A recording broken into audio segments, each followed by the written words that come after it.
winning independence. On your graphic organizer packet, one that we've been using, make sure that you write down that heading, winning independence, just like Michael's already done. Capiche? All right, we are going to start off with a little bit of a review. We're going to watch a Schoolhouse Rock video. Raise your hand if you've ever seen Schoolhouse Rock. I'm just a Bill is usually the one that comes to my mind.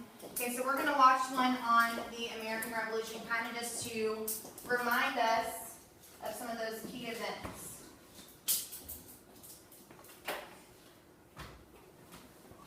The British are coming, the British are coming. Now the ride of Paul Revere set the nation on its ear, and the shot at Lexington heard round the world.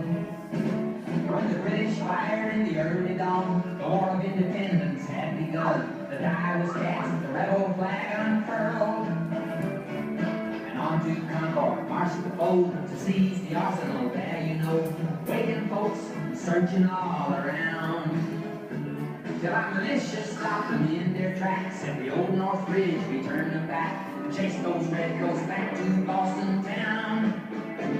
And the shot heard around the world, the start of the revolution. The men were ready on the move. Take your powder, take your gun, report to General Washington. Hurry, men, there's not an hour to lose. Now with nameless Bunker Hill, even though we lost, it was quite a thrill. The rebel Colonel Prescott proved he was wise, outnumbered and low on ammunition as the British stormed his position. He said, hold your fire till you see the whites of their eyes. Though the next few years were rough, General Washington's men proved they were tough. Those hungry, ragged boys would not be beat. One night they crossed the Delaware, surprised the Hessians in their lair, and the Valley Force had just run up their feet. Remember the video and the book and song about the The start of the revolution, the men were ready on the move. Take your blade, take your son, report to General Washington. We got our rights and now it's time to prove. Yeah, they showed such determination that they won the admiration of countries across the sea like France and Spain. Who owned the colony ships and guns and put the British on the run, and the Continental Army on its feet again. And though they lost some battles too, the Americans swore they see it through. Their raiding parties shut up, hit and run. The British could not retreat, piled up the Washington and the French fleet. Cornwallis surrendered, and finally we had won.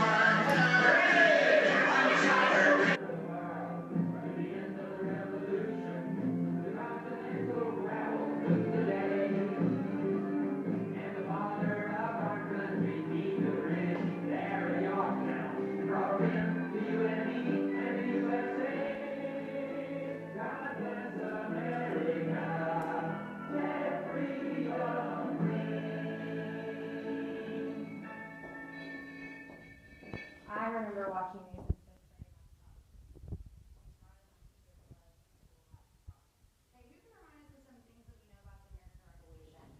Who was the general that we saw a couple times in that song? Sam. George Washington. And he was the general of who? The raise your hand, please. When? Continental Army. Very good. So today we're going to talk about a bunch of different heroes from the Revolutionary War. What does it mean to be a hero? What does it mean to be a hero? Wait.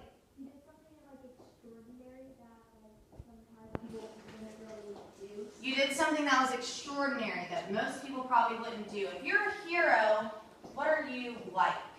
What are some adjectives you could use to describe a hero? Heroes are normally, Charlie. People you look up to. People you look up to. What about an adjective? Something to describe a hero. Heroes are Bella. Caring. Good. Gracie. Kind. Love that. Luke. Hey, maybe they're well known or kind of famous for what they've done. You see CNN heroes a lot of times on our news program. Peyton? Brave. Brave. They have that C word that we always say all the time. revolutionary heroes today. Who can read that first paragraph for us on page 285? Joseph, go ahead.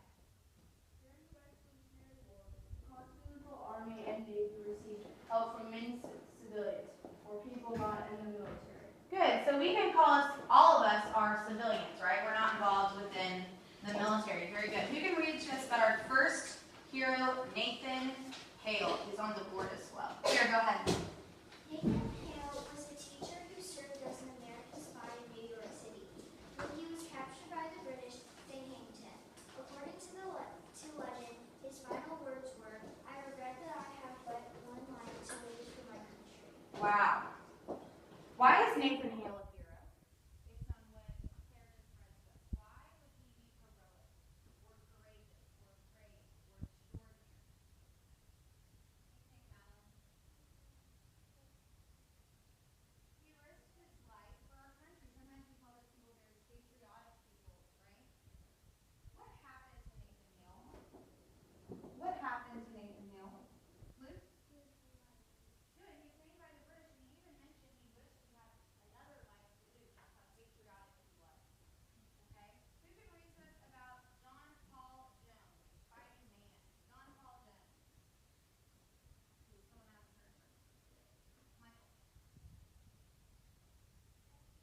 layout of this fort that he helped create.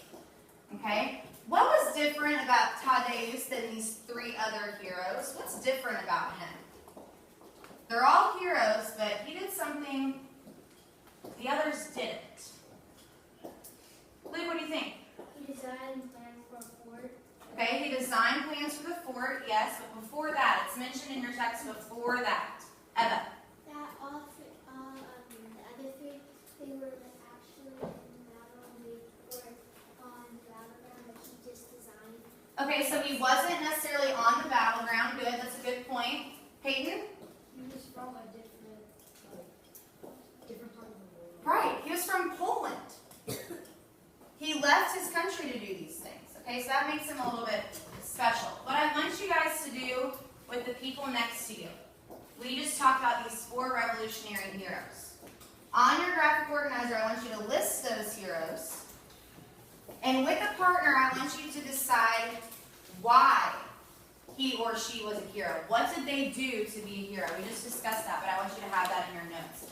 So go ahead and turn and talk to people next to you, and we'll go over these together. All right, all 4 heroes and what he or she does.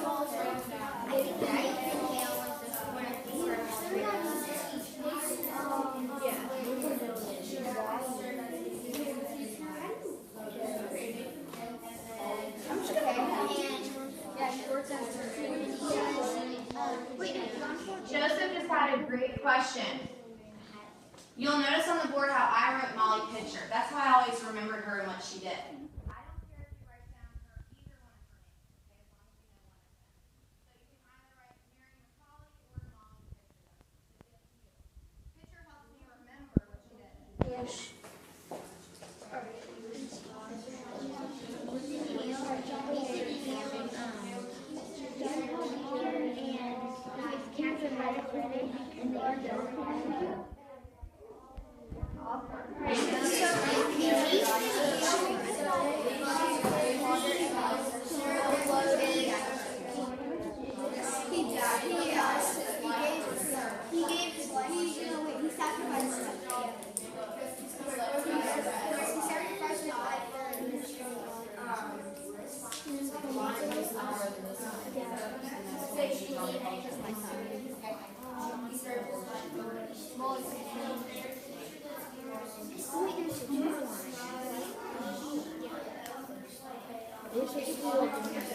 Oh, yeah, the 2 things she did.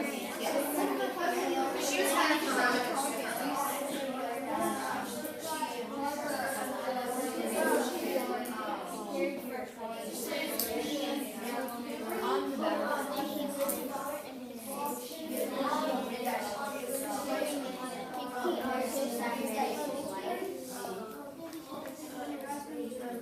Okay, so what about John Paul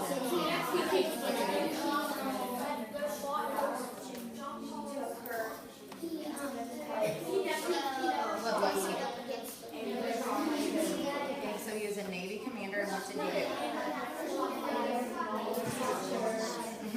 That's exactly what you put down.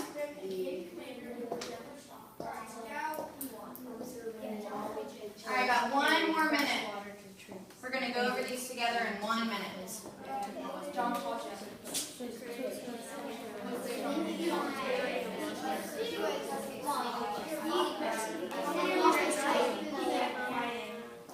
He didn't he like draw a picture, and she was brave because she brought water to the battlefield. Yeah, she brought water to the You're over 2 different reasons. I would list both of those. Oh, she took her husband's place, and oh, I forgot. Okay, I didn't.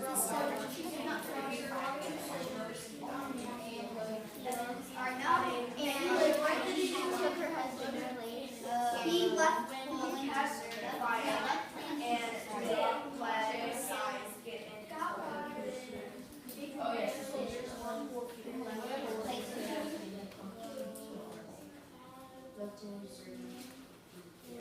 All right, 15 seconds.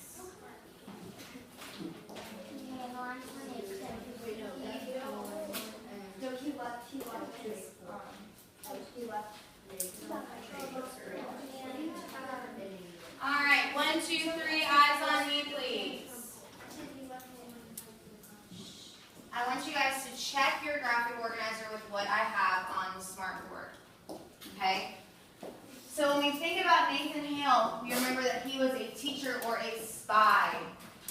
Not all of your teachers are spies, I promise. And he was captured and hung by the British. Okay, then we had John Paul Jones. And he was a commander in the Navy. And he battled those really large and powerful and weapon-filled British ships. Then there was Mary McCauley, who we also know as Molly Pitcher. And we remember that she was heroic or courageous for 2 different reasons. For bringing those freshwater pitchers to the soldiers on the battlefield, but also for taking her husband's place when he was wounded. Who can remind us what she did in place of her husband? She took his place, but what did she specifically do? Who remembers? Hayden. She loaded the cannons. Very good. And then lastly, we have Tadeusz Kościuszko. Say it with me again. Tadeusz Kościuszko. And he was different because he was from Poland. And he left there, and he helped design the sport that is still laid out in New York today.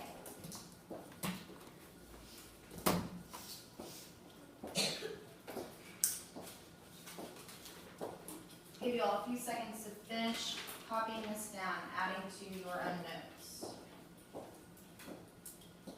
Once you are finished, so I know that you're finished, I want you to go ahead and turn the page, please. Page 286.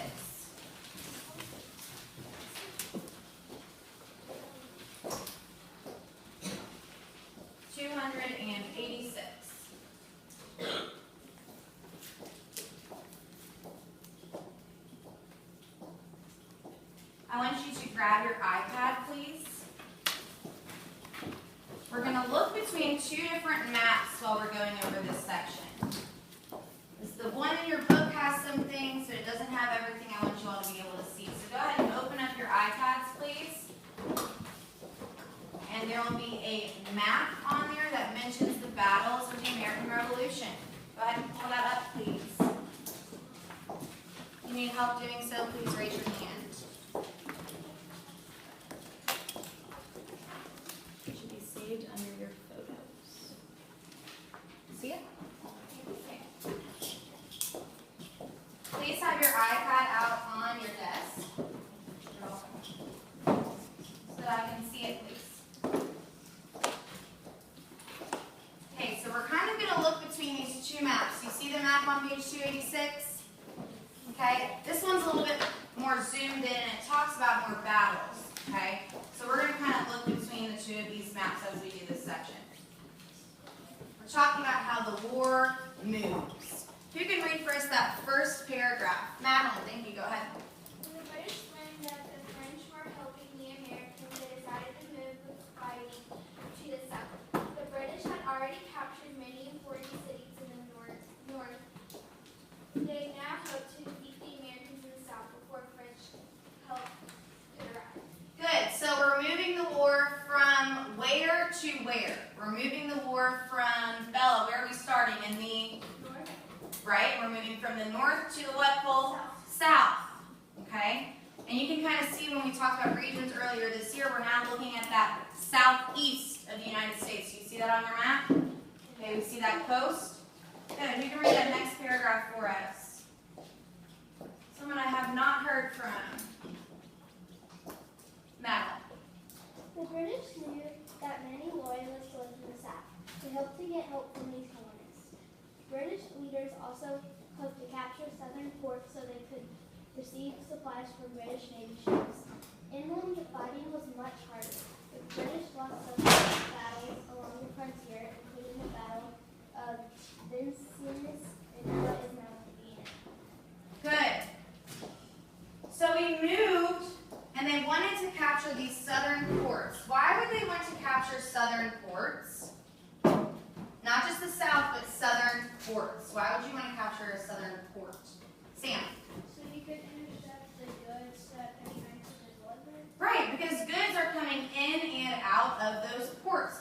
good place to settle. Very good. I mentioned on the board as well, we kind of summed up these 3 paragraphs. You can read that first bullet point for me. Lexi, go ahead. British learned the French were helping the Americans and moved the fighting to the south, remaining loyalists. Good, and we see a picture of these loyalists there on the right. What are the loyalists wearing that lets us know that they are loyalists? What are the loyalists wearing that lets us know, just from their outfits, that they are loyalists? Helen. Red coats. Red coats, and that was kind of their nickname, right? You can read that second bullet point for us. Gracie, go ahead. British leaders hoped to capture southern ports and receive supplies from British Navy. Good, and remember, what do we know about these British Navy ships that I mentioned a couple times in class today? What do we know about the British Navy ships? John. They were very, very powerful. Really big, really powerful, and filled with lots of goods, okay? And lastly, that last point there, who can read that for us? Go ahead, Izzy. Inland, the fighting was much harder. I have a question. Why was the fighting harder for the British inland? Why would fighting be harder inland for the British? What about being inland made things difficult for the British? When? The colonists were home and they settled on the coast. Okay, so they're further away from home, which makes getting supplies more difficult. What else? Peyton? The colonists knew the land better. Okay, the colonists know, the people who live there know the land better. Kind of hard to sneak attack in the middle of the land, right? Whereas coming in on a ship, it's a lot easier. Did I steal your answer, John? Okay. So we're going to read about specific battles, and we're going to be looking at both maps as we do this. Okay, and we're talking about the south here. You can read that first paragraph for us. Go ahead, Luke. The British learned that the British were helping the Americans. They decided to move the fighting to the south. The British had already captured many important cities in the north. They now hope to defeat the Americans in the south before French help could arrive. Okay, next paragraph. You can read that for us. Gracie. In the 1780s, the British took Charlestown, later known as Charleston, in South Carolina. There too, the Americans were greatly outnumbered and soon lost. Good. So Luke and Gracie just read to us about 2 specific cities, and I have them on the board as well. Raise your hand if you've ever been to Savannah, Georgia. Anyone in here? Do you remember going? What was Savannah, Georgia like? Does anyone remember? Or did we go a long time ago? Long time ago. So Savannah, Georgia kind of reminds me a little bit of New Orleans. So it's got lots of moss. Okay, it's in the south. It's in southern Georgia. It's right next to the border of South Carolina. Okay, and then we have my favorite city in the world, as you all know, Charlestown or Charleston, South Carolina. Okay, that picture that I put up there was probably 2 or 3 blocks from where I lived when I was living there. Okay, so we have 2 different battles in the south.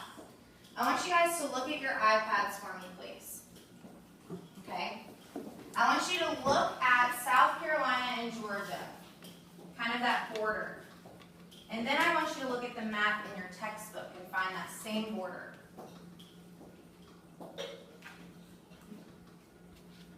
So you're looking where South Carolina and Georgia meet. Why do you think the British went to Savannah first? Why do you think the British went to Savannah first? What about Savannah would be exciting for the British? Joseph, what do you think? It's near the coast. Okay, it's on the coast. Good. Charlie? You get 2 states. Exactly. You're kind of on that border of those 2 states. Because think about it. When they went from Savannah, Georgia, find Savannah, Georgia on the map in your textbook. When they went from Savannah, Georgia, they left and headed to Charlestown or Charleston, South Carolina. Trace that with your finger. They're just moving along that coast. You see that? Okay, it makes sense that they went to one and then right after went to the next.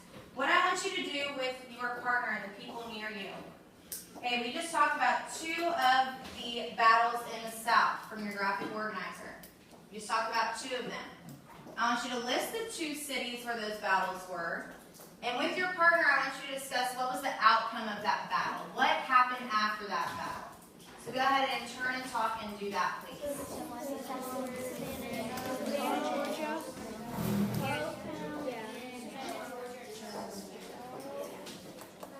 The battles in the South, they became like easier for the British because they had to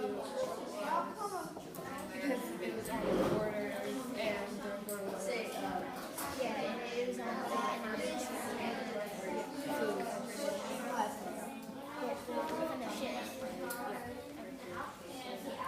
Would that be the outcome of the battle themselves? The outcome would be that this would be an era that was on the coast and then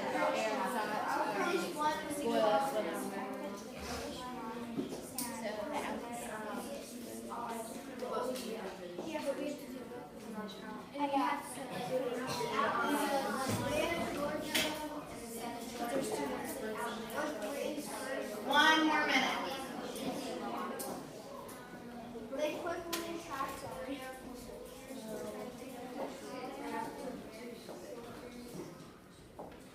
the outcome would be they won because of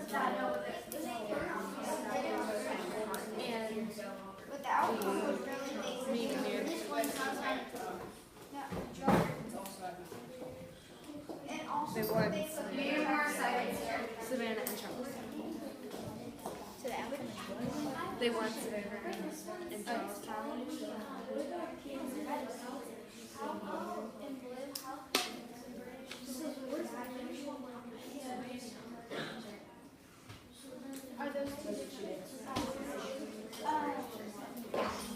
Good question. All right, guys, we're going to come back to this in just a few moments, and we'll check what you all came up with the smartboard here in a moment. But we're going to continue reading on page 287. I want you following along with me, please. We're going to read about Benedict Arnold. Have we heard about him before? Yes.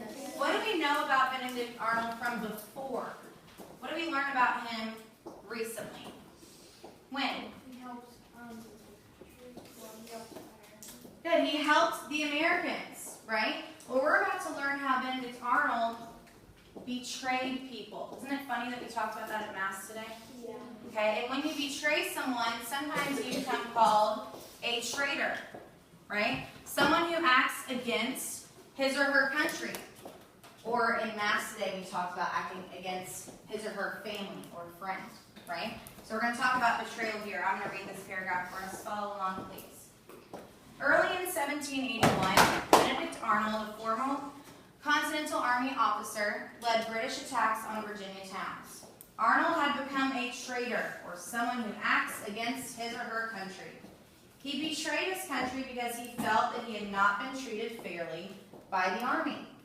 He thought they were kind of taking him for granted. Raise your hand if you've ever felt like that. Someone was taking you for granted. Okay? It doesn't feel good, does it? So he kind of felt like they were taking him for granted, so he said, you know what? I'm switching sides. Raise your hand if you've ever done that before. Maybe something not so serious as this. But you switch sides, right? So that's why he switched on over and was considered a traitor. Okay, we're going to read about how Americans fight back. Who can read that first paragraph for us? Let's see here. Cole, go ahead. Although the Americans lost several battles to the British, they kept fighting. General Nathaniel Greene, Good. who led the Continental Army in the South, told his soldiers not to give up. He wrote, "We fight, get beat, rise, and fight again." We fight, get beat, rise, and fight again. Raise your hand if you've ever heard the saying, when you fall back down, you gotta get back up, right? Or fall down 7 times, stand up 8. We kind of get that from Nathaniel Greene, okay? Next paragraph, we're gonna read about Cowpen, South Carolina. Moving right on up that map. Go ahead. Let's see, Bella. Under Greene's leadership. Oh. Wait, the paragraph under that? Where it says under Greene's leadership, right here. Oh. Under Greene's leadership, General Daniel Morgan led the Americans to a major victory at Cowpen, South Carolina, in January 1781. The Battle of Cowpens proved that American forces could defeat the British in the South. Okay, so the battle here in Cowpens, South Carolina, proved that the Americans kind of had a shot. Okay, I'm going to show you what this looks like here. Cowpens is here. See how Savannah's here? And then Charleston, and then they moved inland. And we talked about how moving inland would be difficult. Why would moving inland be difficult? They just did it. Why would moving inland be difficult? Joseph? Because it's farther away and their navy's strong near their coast. Good. Their navy's really strong. They fight really well in the water, and now they're moving in on land, which would make sense for the Americans, right? To prove that they could beat the British on land. Does that make sense? Okay. Next paragraph, talking about Guilford Courthouse in North Carolina. Madeline, go ahead.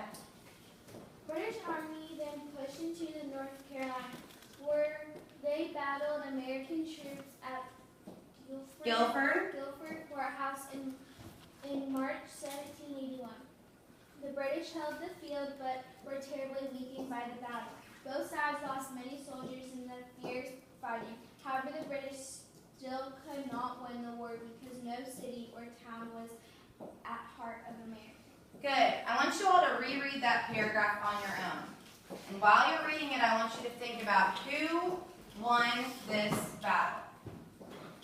That last paragraph there on 287, I want you to reread that and ask yourself, who won this battle at the Guilford Courthouse in North Carolina?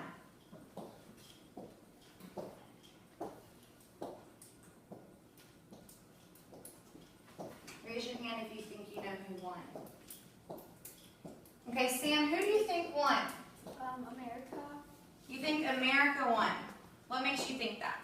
because it says, however, the British still could not win the war because no one city or town was at the heart of America. Good. So that shows us how the British couldn't win the war, but what about this battle? I want you to look up a couple sentences from there, Sam. The British held the field, but The British held the field. What does that mean? Held the field. Sometimes we actually hear that in sports. Michael, what does that mean? They stood their ground and they won. Now, was it a big victory for them? Not really, because a lot of people that were British and Americans died in that battle. Okay? What I want you guys to do is I want you to write down these next two battles. So we talked about Cowpens, South Carolina, and we talked about the Guilford Courthouse in North Carolina. And then I want you, with the people around you, to turn and talk and tell me the outcomes of those two other battles. Okay, so turn and talk and do that now, please. Cowpens, South Carolina, and the Guilford Courthouse in North Carolina.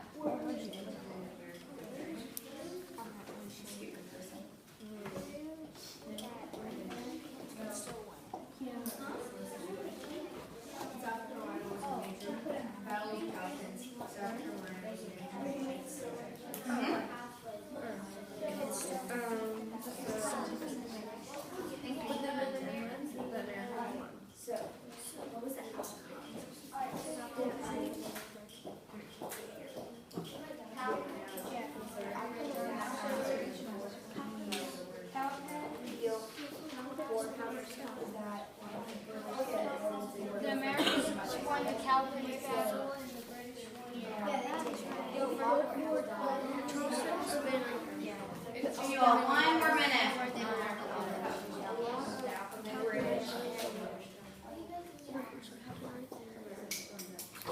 and there it says that the British won.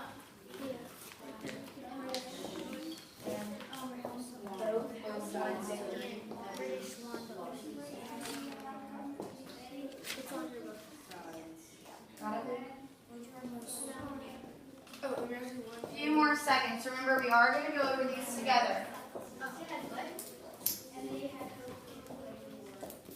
And the outcome was they proved that the Americans had a chance to win. But a lot of soldiers died.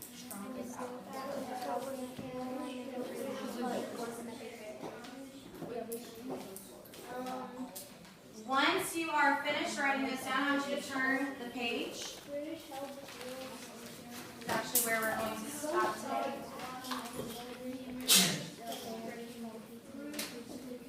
right, 1, 2, 3, eyes on me, please. We are going to pause here. I promise we're going to go over all 4 of these battles now, okay? I want you to check your graphic organizer with what's on the board. Okay, kind of numbered them so that they line up for you. And this looks just like your graphic organizer does. Okay, so these are the outcomes from all 4 of those battles. So the first one was in Savannah, Georgia. Remember, this was the first southern target. We talked about how the war moved, and it moved from the north to the south. Okay, so this was the first southern target for the British. Kind of like a sneak attack. There were 3,500 or 3,500 British soldiers who attacked Savannah, Georgia. Okay? Then the second was Charlestown, also known as Charleston, South Carolina. Remember, they just moved right along that coast from Savannah. And the Americans were outnumbered and soon lost, which means who won? The British. Very good. Then third, we have Cowpens, South Carolina. And remember, was Cowpens on the coast? No. Raise your hand and tell me where Cowpens was in South Carolina. Lexi. It was in like the very end. Good. So if you all look in your textbook on that map, you'll see that Cowpens, South Carolina was a lot more inland. It was kind of closer to North Carolina as well, which made battling really hard for the British because the British had a really powerful what? Navy. Okay?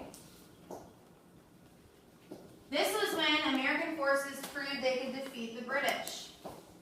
And then lastly, we have the Guilford Courthouse in North Carolina.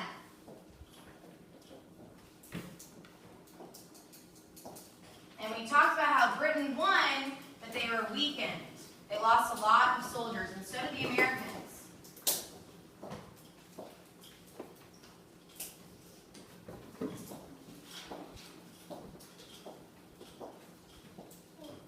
Once you are finished writing this down, I want you to get out your battles of the American Revolution chart, please. It's like this. We're going to fill this out together. Yes, ma'am. You can go ahead and shut your iPad. Put it in the corner of your desk, please, face down. We're going to fill this out together.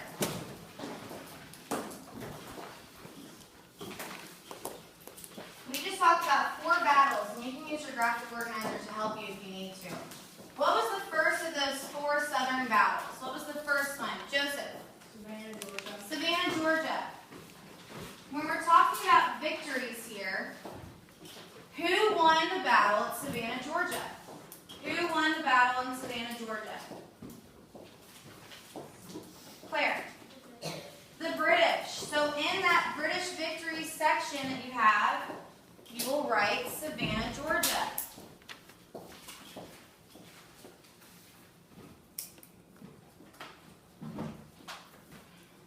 This is something we're going to continue to fill out as we talk about more battles in the Revolution, so you'll need to bring it with you to class. Okay?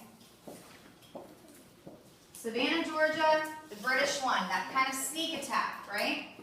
Next up, we have the battle where? Who can tell us where the next battle was? Luke? Charlestown and Charleston. Good. Charlestown or Charleston, South Carolina. What happened there? Who won that battle? Lucy? The British. Okay, what do we know about that battle in Charleston or Charlestown? Why do you think the British won, Peyton? The Americans were outnumbered. Good. So underneath British victories, we have another here. Charlestown or Charleston, South Carolina, where I went to school. And some people just went for spring break there. What about that third battle? Where was the third battle? Michael? Cowpens, South Carolina. What happened in Cowpens, South Carolina? Lexi? They proved America could beat Britain for Who proved America could beat? Okay, America proved themselves. Very good, good answer. So America proved themselves that they could beat the British. Because this battle was what? What was different about this battle compared to these first two we talked about? Eva? It was inland. Inland. Good. Land. Absolutely. So underneath American victories, you're going to write Cowpen, South Carolina.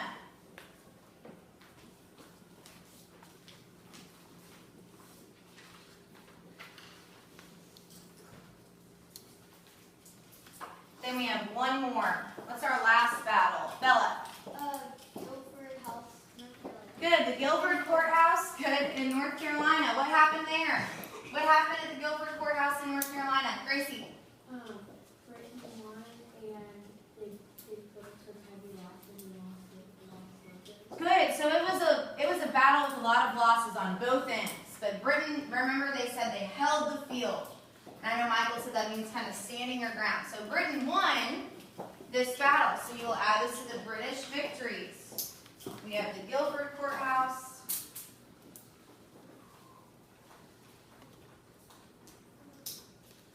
And that was in North Carolina. Okay?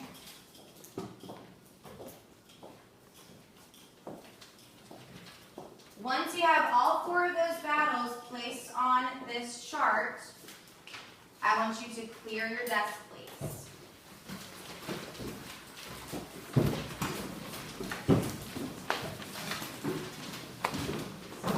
All you need is a pen.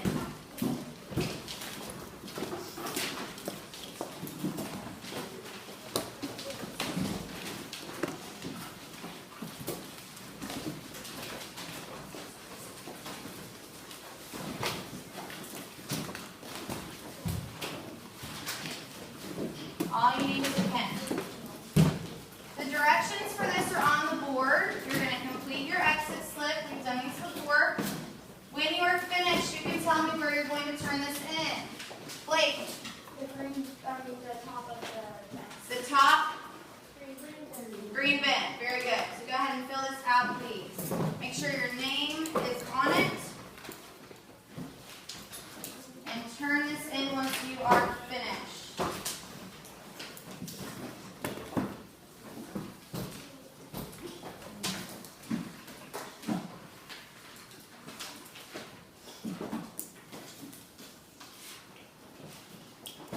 You're welcome.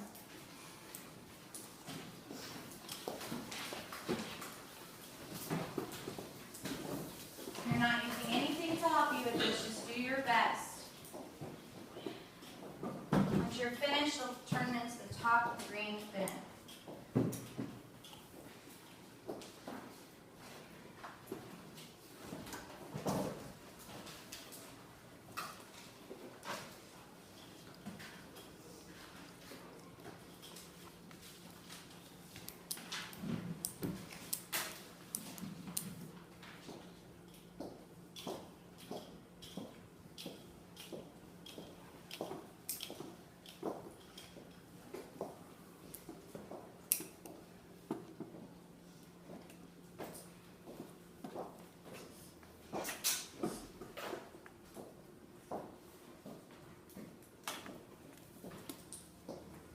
Do your best.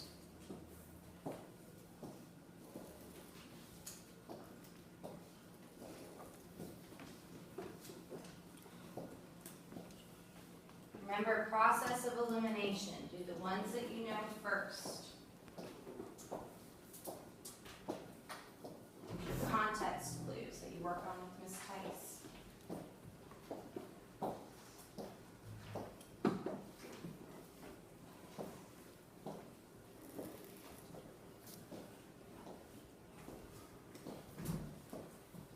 Got one more minute.